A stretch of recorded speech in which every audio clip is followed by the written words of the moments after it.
I recently saw in the social media world about something called Disneyschooling, and I had never ever heard of this before, and I'm pretty ingrained and enmeshed in the homeschool community and world. It definitely caught my attention, and there's a lot to talk about and unpack here.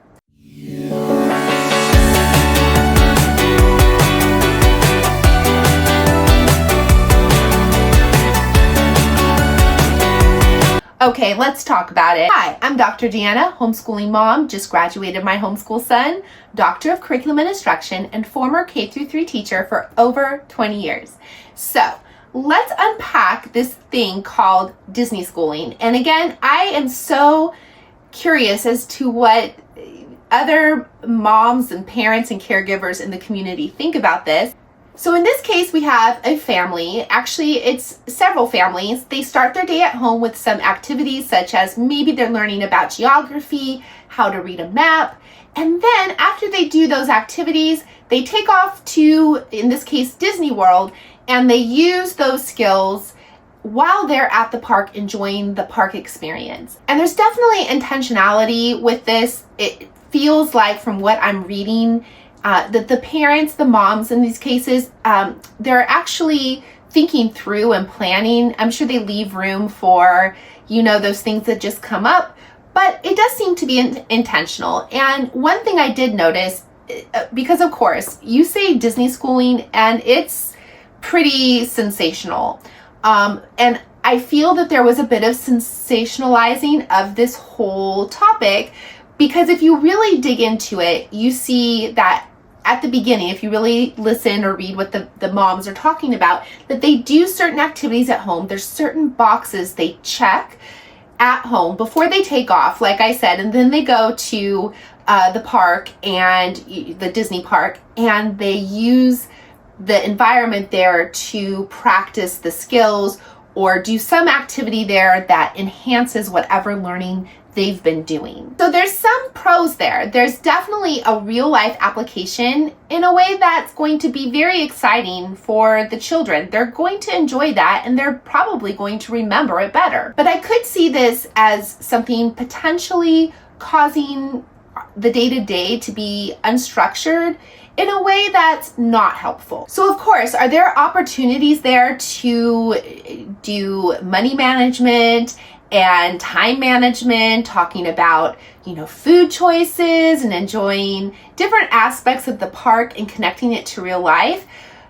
Yes. Do I think that that is the basis and firm foundation for everyday learning?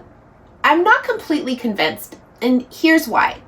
So if it's working for them, I think that is absolutely great, and I always keep a very open mind. But one thing I want to be very clear about, and I'm very firm in this, as open as I am to different structures of homeschooling, and in our case, we actually use something called eclectic homeschooling.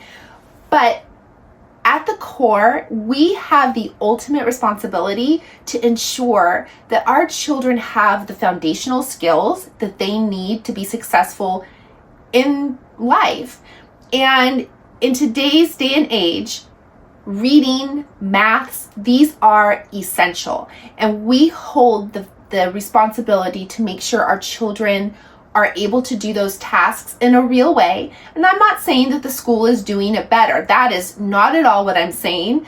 And many of you have watched episodes where I've shared personal experience in our homeschooling, and I know of many people that have positive experiences that have actually turned their children's education around by homeschooling and pulling them out of a school environment.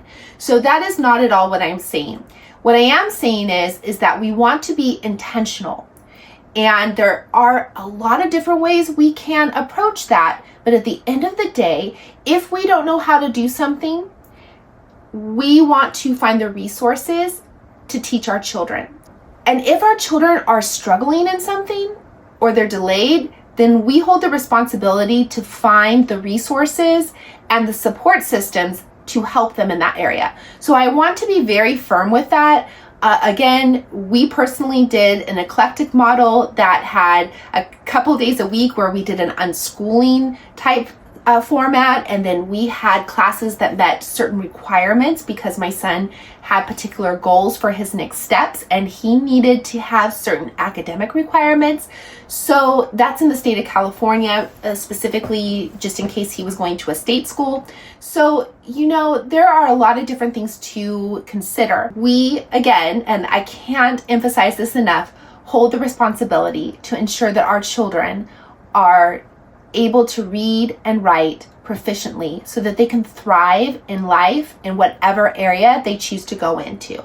So I hear these parents, these families, they see it as a living classroom. I mean, if they're studying about the Old West and they go into Frontierland or, all the different areas that represent, I think one of the things, from my perspective, if I was looking at doing this, I would be like, let's go in and look at comparing and contrasting what we learned about and see, is it true to what really happened in history? Let's find the things that do hold true to what happened in history. Let's find the things that maybe are a myth. What are things represented in the environment, in the setup, in this, dramatization of that period in history? What are things that are just kind of based in myths or misconceptions? That would be a fantastic way. But again, I'm not sure that this would be like an everyday thing, at least not for me, if I were looking into how I was going to set up my homeschool. Again, obviously, we are at the tail end of homeschooling and we did the eclectic model. It really worked for us. We did incorporate activities like this. I'm not sure personally that would have been a day-to-day thing for us had I even known of it. So what are your thoughts? Do you think it's just a vacation or is it a living classroom? I mean, there are opportunities for writing, creative expression, exploring engineering. It would take a lot of intentionality to do that, but are there great opportunities if you wanted to invest the time into planning that and finding the ways to make it work? I think I could see that. So definitely at the end of the day, I would say, it probably isn't for everyone. It's a very interesting take on homeschooling. And again, I always want to be very clear in that we do need to make sure in whatever form of homeschooling that we are doing with our children, that we are being intentional in making sure that they are learning their reading and their math skills. And if you need resources for that, I encourage you to watch my videos. I have tons of play-based resources that help littles practice the foundational skills, so I encourage you to look into that. But yeah, drop your thoughts in the comments. I'd love to hear from my community what you think about Disneyschooling and this somewhat, new to me concept. All right, and with that, I'll see you next time when I teach to your super learning strengths, one child and family at a time.